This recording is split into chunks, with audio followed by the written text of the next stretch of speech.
My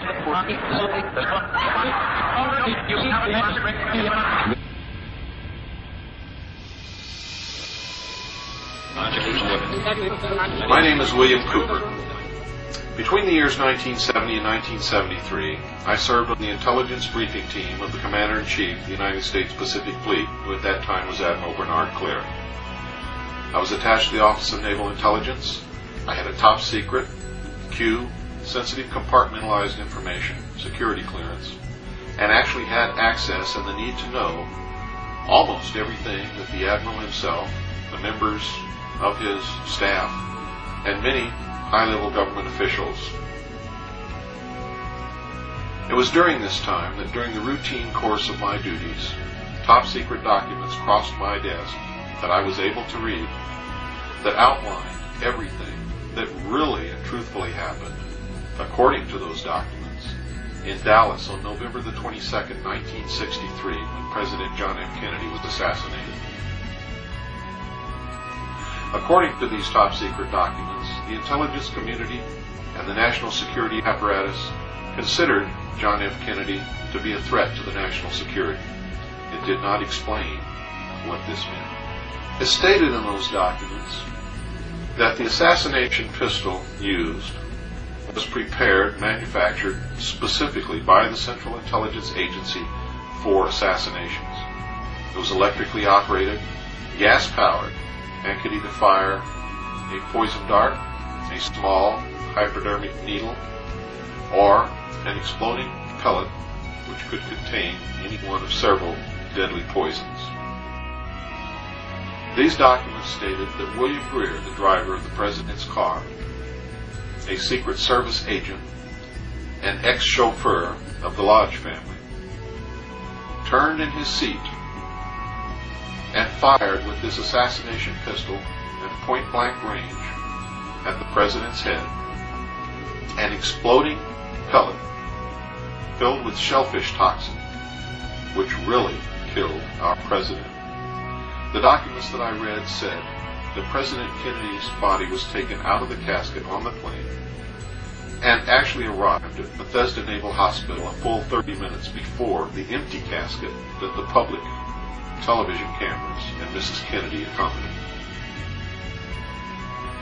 It stated that when the autopsy was performed, they found that the brain had already been severed at the spinal cord and showed little or no damage whatsoever. This has since been confirmed by independent investigators other than me. But I can prove that as far back as 1972, I told all of these details to several other people, one of whom I have disclosed publicly already. In this film you're going to see, this film narrated by a man named Lars Hansen, the film that he claims that he prepared and discovered. We really haven't gotten to the bottom of that yet. You're going to see this act, but this is a poor film. Watch closely. Keep your eyes on the driver. Remember, if you want to see who murdered a man, don't watch the man being murdered.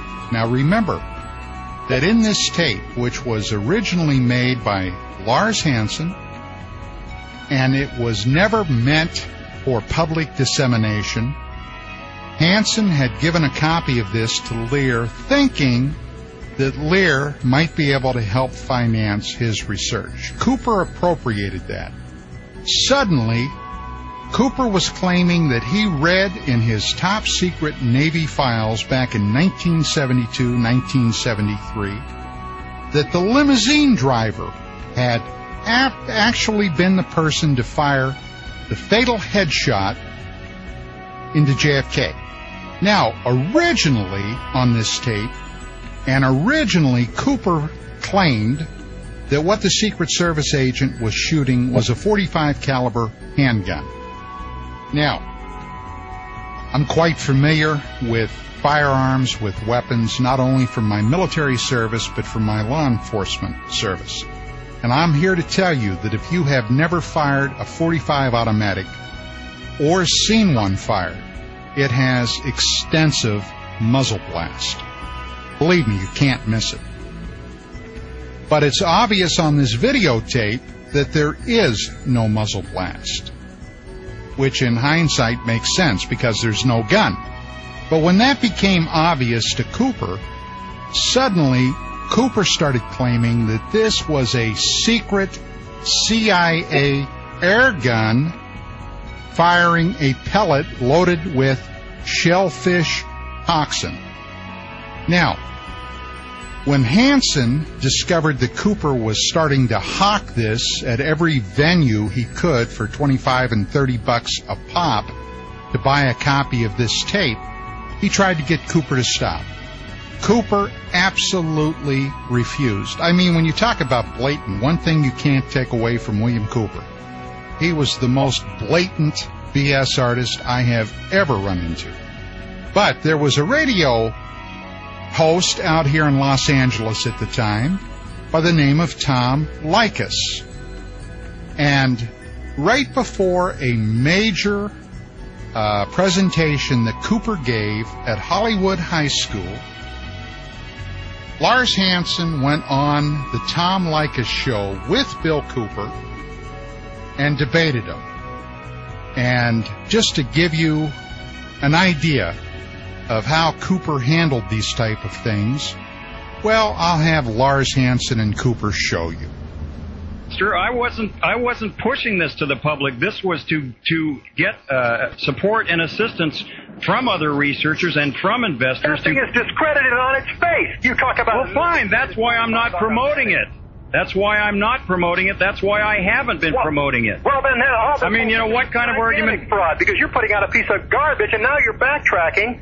Sir, you put out a piece of black and white nonsense. Hey, look, we've already heard that, pal. I didn't put it out. Yet. I gave poor quality copies. That's all I had to work with at the time. The reason I made it was to get some backup and support. That's why I got in touch with Greitz, hoping that some of his associates, like Ross Perot, might be able to fund my getting hold of an excellent quality copy and having it digitally analyzed. That was the reason the thing was produced. If you did any research, you might have known that. That's why I haven't been promoting it or pushing it to the public. Okay? Well, Cooper's the guy that's doing it. Here's another discrepancy there, because you got that copy you had directly from Grodin, who, according to you, has the best copy in the world. I did you not told me that yourself. No, I did not, Oh, Bill. yes, you I did. got that copy in 8 Oh, millimeter. yes, I have you the did. man who gave it to me, a Super 8 millimeter copy from David Evans, okay, in Northern California. You told me you got your copy directly from Bob Grodin. No, and I Bob did Grodin not. is the man you cite as your hero and the best researcher and expert on the field. He knows the a lot man more who about it lied than to the Senate committee about William Greer not taking his hands off the wheel, which people are going to be able to see he's not the on only- August the 19th at Hollywood High School, I guarantee you. And they'll make up their own mind. And when they see that, your credibility is going to be down in the bottom of the pit. Bill, my whole point was to get to the truth about the issue of who... We're going to get to it, but the people are going to decide the truth, not you, Lars Hansen.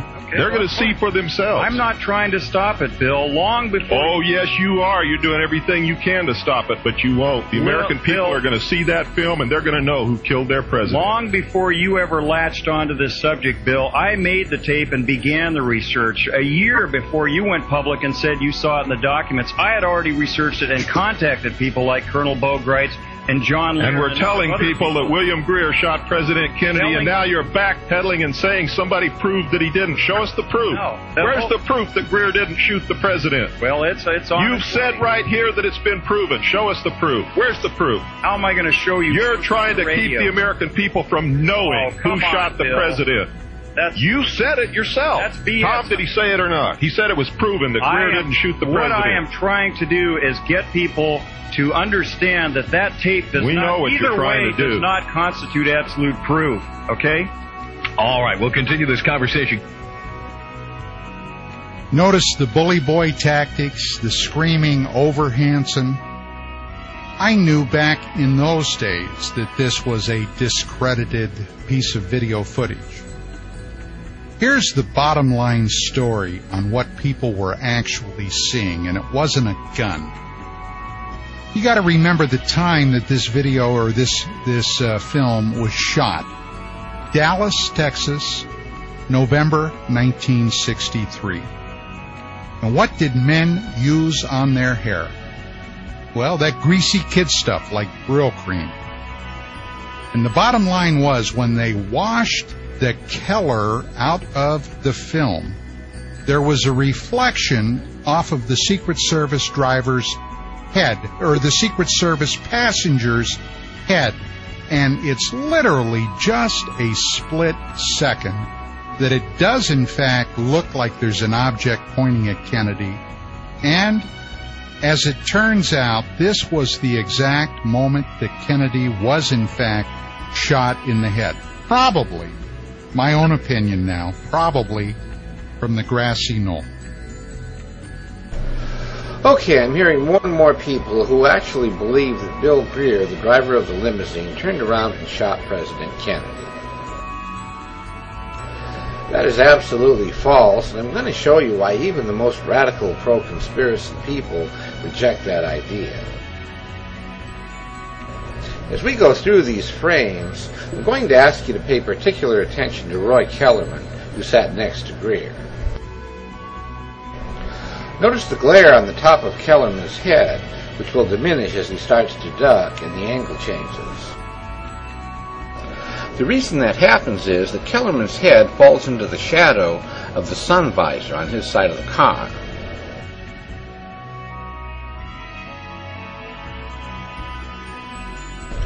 By frame 300, the glare is almost gone, but it will return as he straightens back up.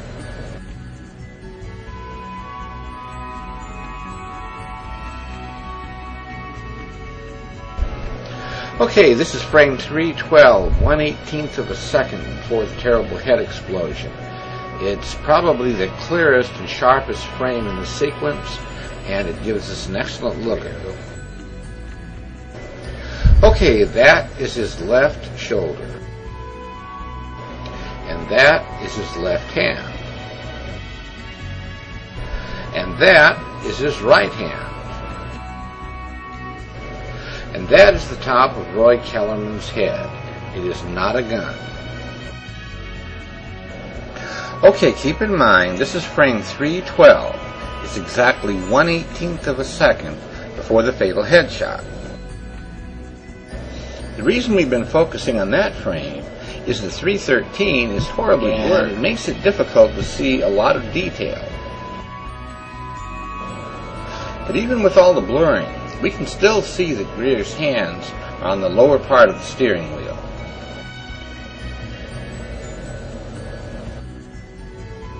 If any of you still have doubts about this, I would suggest you consider several questions. There were hundreds of people in Dealey Plaza that day. How is it that not even one person claimed that Greer fired a weapon? But let's say that Greer got lucky, and nobody happened to notice that he blew up the president's head. Shouldn't he have been trying to escape? I mean, why did he instead drive his victim to the hospital and then hang around where he would surely expect to be arrested? At that point in time, he had no way of knowing that his dastardly deed went unnoticed.